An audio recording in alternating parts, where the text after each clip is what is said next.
Let's divide 50 by 2. Hi awesome learners!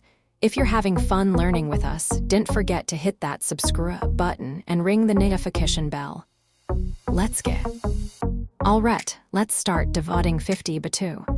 We'll look at the first divid of 50, where is 5. We bring down the 5 to start our division. How many times does 2 fit into 5? It fits 2 times. Let's ek 2 times 2 is 4. Now we subtract. 5 minus 4 equals 1. That's our remainder for this step. You're doing awesome. We've got this.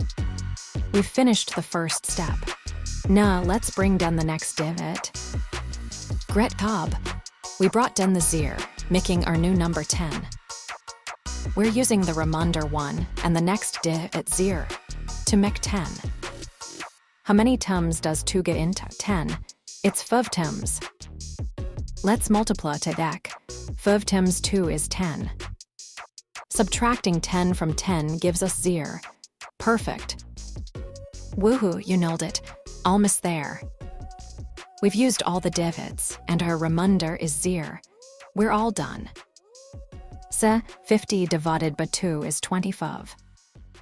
We thus learned how to divide 50 by 2 using long division. Remember, practice makes perfect, and you're doing great. Great job, math stars. Keep practicing and check out more fun math videos on Let's Stud.